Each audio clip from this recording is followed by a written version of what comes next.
111 পরবর্তী সকল সাংবিধানিক বিকৃত দলীয়করণ বাতিল করতে হবে। সংবিধান থেকে ধর্মনিরপেক্ষতা ও বাঙালি জাতীয়তাবাদ বাতিল করে দিয়ে মহান আল্লাহর উপর আস্থা ও বিশ্বাস এবং বাংলাদেশি জাতীয়তাবাদ প্রতিস্থাপন করতে হবে।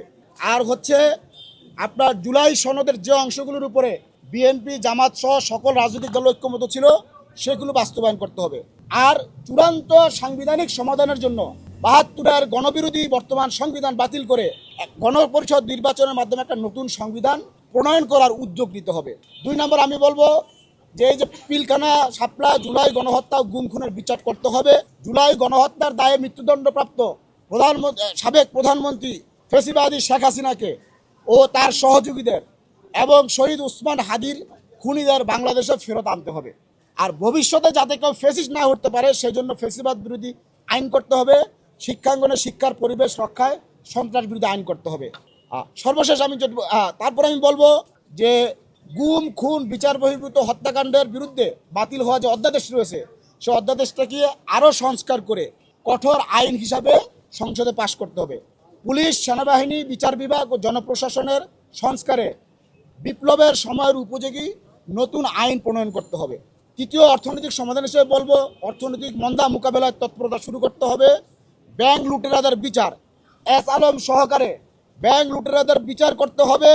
পাচার হওয়া অর্থ ফেরত আনতে হবে এবং কর্মসংস্থান সৃষ্টি করতে হবে।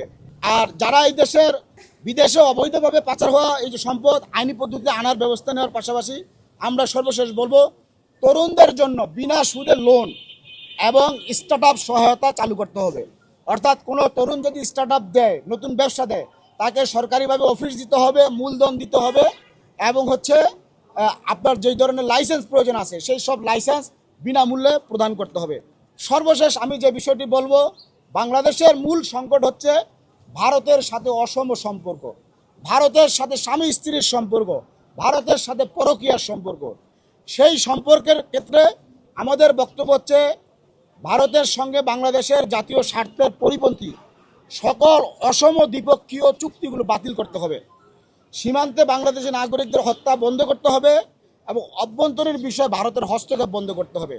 সর্বশেষ যে ভারতে সন্ত্রাসবাদী ফ্যাসিস্ট আওয়ামী লীগকে রাজনৈতিক কার্যক্রম চালানোর যে এখন যে ব্যবস্থাটা আছে এটা টোটালি বন্ধ করে দিতে হবে।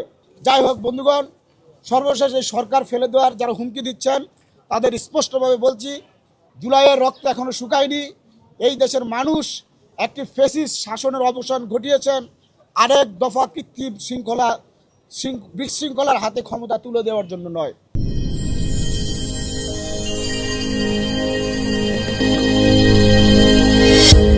ভিশন 24 দৃষ্টিতে বিস্ময়।